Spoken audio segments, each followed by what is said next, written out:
오늘 우리에게 주시는 하나님의 말씀은 시편 4편의 말씀입니다. 시편 4편의 말씀 우리 함께 읽고요. 오늘 우리에게 주신 하나님의 은혜를 함께 나누도록 하겠습니다. 의로우신 하나님, 내가 부르짖을 때에 응답하여 주십시오. 내가 곤궁에 빠졌을 때에 나를 막다른 길목에서 벗어나게 해 주십시오. 나에게 은혜를 베푸시고 나의 기도를 들어주십시오. 너희 높은 자들아, 언제까지 내 영광을 욕되게 하려느냐? 언제까지 헛된 일을 좋아하며 거짓신을 섬기겠느냐? 주님께서는 주님께 헌신하는 사람을 각별히 돌보심을 기억하여라. 주님께서는 내가 부르짖을 때에 들어주신다. 너희는 분노하여도 죄짓지 말아라. 잠자리에 누워 마음 깊이 반성하면서 눈물을 흘려라. 올바른 제사를 드리고 주님을 의지하여라. 주님, 우리에게 큰 복을 내려 주십시오.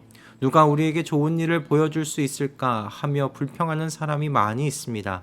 그러나 주님, 주님의 환한 얼굴을 우리에게 비추어 주십시오. 주님께서 내 마음에 안겨주신 기쁨은 햇곡식과 새 포도주가 풍성할 때 누리는 기쁨보다 더 큽니다.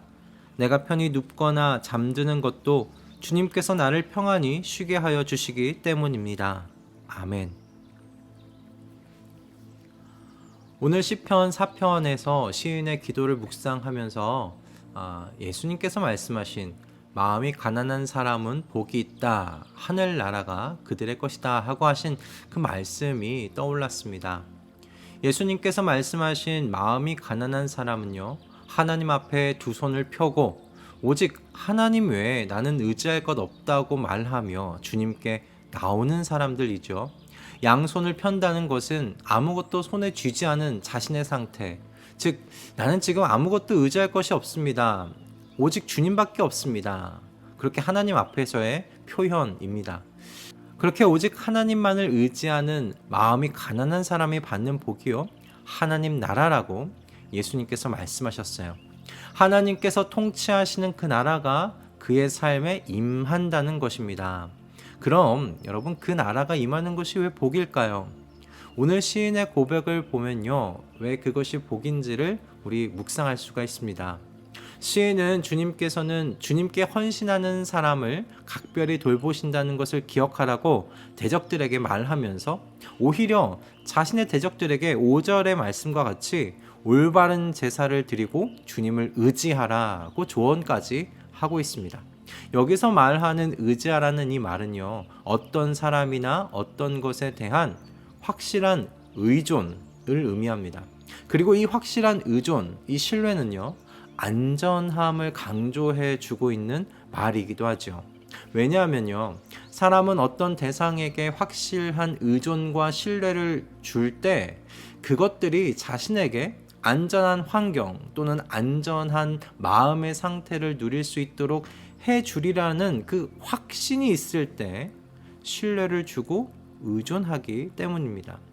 예를 들어 보면 이렇게 말할 수 있을 것 같아요.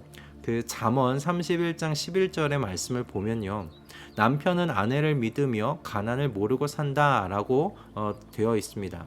여기서 남편이 자기 아내를 신뢰하는 이유는요, 그 아내가 너무나 유능하기 때문입니다.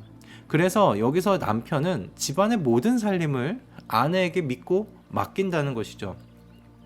비슷한 예를 우린 창세기 요셉 이야기에서도 우리 발견해 볼 수 있습니다. 요셉은 애굽으로 팔려간 그 애굽의 군대 장관 보디발의 집에 그래서 들어가게 되죠. 그런데 그곳에서 요셉은 보디발 장군의 신뢰를 받게 되고요, 그 집안의 모든 것을 관장하게 됩니다. 이유는 단 한 가지였어요. 하나님께서 요셉을 형통하게 하셔서 요셉이 손을 대는 것마다 잘 되는 것을 보게 하였기 때문입니다. 그러니 보디발이요, 요셉에게 집안의 모든 것을 맡기는 의존을 할 수 있었던 것이죠. 제 아내가 회사에서 일을 맡겨보면 두 부류의 사람들로 나뉘게 된다고 이야기하는 것을 들었습니다. 첫 번째는 믿고 맡겨서 크게 신경을 쓰지 않아도 되는 사람이 있고요. 둘째는 계속 수시로 체크를 해야 하는 사람이 있다는 겁니다. 그렇다면 여러분, 어떤 프로젝트를 진행해야 할 때 신뢰하고 의지해야 할 팀원을 뽑는다면 여러분 누구를 뽑으시겠습니까? 당연히 맡긴 다음에 크게 신경을 쓰지 않아도 될 만큼 알아서 일을 잘 해 나아가는 그 첫 번째 부류의 사람 아니겠습니까? 그 사람과 일하면 마음이 불안하지 않고 편한데 어떻게 그 사람을 제외시킬 수 있겠어요? 시인이 대적들에게 주님을 의지하라고 말하는 건 그가 신앙하는 분이 하나님이시기 때문이 아닙니다.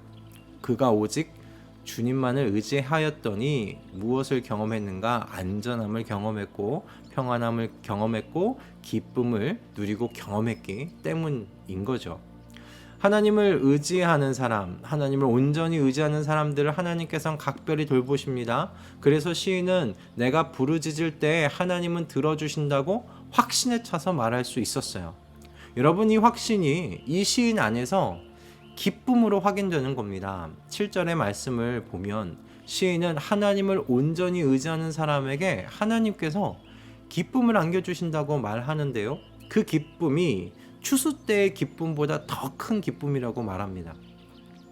그런데 제가 농사를 지어보지를 않았잖아요. 그래서 이 추수의 기쁨이 어떤 걸까 다시 생각을 해보았습니다. 그랬더니 얼마 전 송년 모임에서 들었던 이야기 나눴던 것이 기억이 났어요. 송년 모임에서 삼성전자 임직원분들이 받는 그 보너스 이야기가 좀 나왔습니다. 올해도 아마 연봉 200% 300% 정도의 보너스를 받게 된다는 그런 이야기였는데, 그 대화에서 들은 그 연봉의 200, 300%를 연말에 보너스로 받는 이 기쁨이 어쩌면 이 추수의 기쁨과 비교해 볼 수 있겠다 싶다는 생각이 들었습니다. 그렇다면 여러분, 이렇게 이야기해 볼 수 있지 않을까요? 지금 시인은 연봉의 200% 300%의 보너스를 받지 못함에도 하나님께서 자신에게 주시는 기쁨이 지금 더 크다고 이야기하고 있다라는 것이죠. 이렇게 이야기할 수 있는 건 7절의 말씀에서 시인이 햇곡식과 새포도주의 이 풍성함, 시인이 말하는 이 햇곡식과 새포도주의 풍성함이요, 시인의 것이 아니라 대적의 것이기 때문입니다. 즉, 지금 시인은 아무것도 추수할 것이 없는 상태라는 거예요. 세상적으로 볼 때 그는 지금 빈손이고 가난하고 비참한 상황입니다. 대적들과 비교해서 볼 때 그에게는 아무런 자원이 없습니다. 그런데 그가 지금 고백하는 건 뭐냐면, 나는 이 대적들에게 없는 다른 차원의 기쁨을 지금 맛보고 있다라는 겁니다. 여러분, 이쯤 되면 하박국 선지자의 노랫소리가 여러분의 귓가에 울리실 것 같은데요. 하박국 선지자가 마지막에 이렇게 노래하지 않았습니까?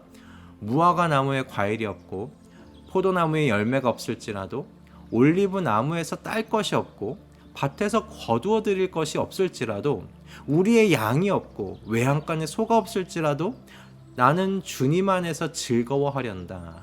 나를 구원하신 하나님 안에서 기뻐하련다. 주 하나님은 나의 힘이시다. 나의 발을 사슴의 발과 같게 하셔서 산등성이를 마구 치닫게 하신다. 아멘. 여러분, 이것이 바로 두 손 들고 하나님을 의지하는 사람, 오직 하나님만을 의지하는 사람이 받는 복입니다. 정말 하나님의 나라가 임한 복이지요. 하나님의 통치의 증거가 이렇게 나타나는 겁니다. 세상적으로 볼 때는 기뻐할 이유가 아무것도 보이지 않습니다.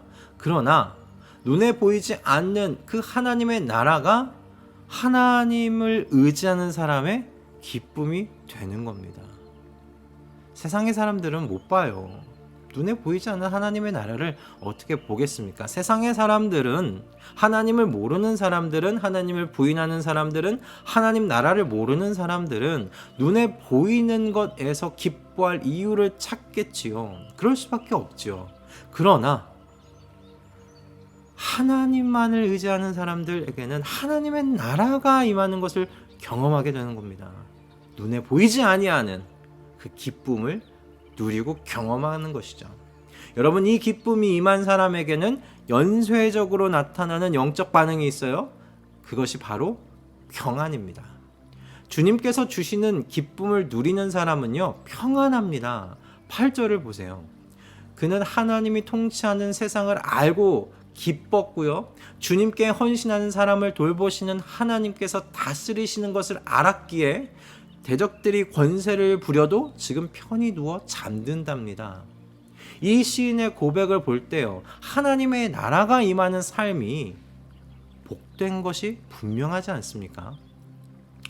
그런데 여러분, 이 복이 어떤 복입니까? 오직 여호와 하나님만을 의지하는 사람이 받는 복입니다.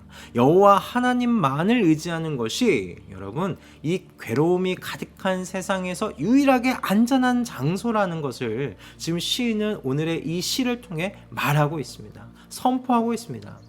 그래서 시인은 대적들에게 오히려 잘 생각해 보라고 말하는 거예요. 무엇을 의지해야 할지를 말이죠. 그들이 믿는 신, 그들이 의지하는 재력, 그들이 신뢰하는 사람과 권세가 진정으로 그들의 인생의 기쁨과 평안을 가져다 줄지를 잘 생각해보고 주님을 의지하라고 충고하고 있는 겁니다. 이 시인의 권면이 오늘 우리의 마음에도 깊이 새겨지기를 소원합니다. 우리가 사는 이 세상에는 나의 안전한 삶을 보장해 줄 것처럼 보이는 강력한 우상들이 얼마나 많은지 모릅니다. 그러나 분명한 건 오직 여호와 하나님만이 진정한 통치자이시고요, 그리고 오직 그 하나님만이 기쁨과 평안을 주실 수 있는 분이시라는 겁니다. 여러분, 2023년 새해를 시작하면서 나의 안전한 삶을 위해 내가 주님 외에 의지하고 있는 것들은 없었는지 한번 잘 살펴보시기를 권면드립니다. 그래서 주님 외에 내가 의지해왔던 것이 드러난다면 여러분, 하나씩 제거하여 우리 모두 오직 주님만 신뢰하고 의지하는 이 단순한 삶을 살아가시는, 그래서 이 주님께서 주시는 평안과 기쁨과 안전을 누리시는 올 한 해 되시기를 주님의 이름으로 축복합니다. 할렐루야. 기도하겠습니다. 주님, 오늘 한 해를 시작하며 오직 주님만을 의지하라고 말씀해 주셔서 감사합니다. 나의 안전한 삶을 보장해 줄 것 같은 수많은 유상들이 유혹하는 이 세상 속에서 오로지 주님만을 의지하기로 결단합니다. 오직 주님에게만 참 기쁨이 있고 참 평안과 참 안전이 있기 때문입니다. 우리의 이 확신이 진리임을 2023년 우리 모두의 삶을 통해 드러낼 수 있도록 주님, 우리의 삶 속에서 일하여 주시옵소서. 주님께서 오늘도 우리 안에서 이 기도대로 일해 주실 것을 믿으며 우리 주 예수 그리스도의 이름으로 기도드립니다. 아멘.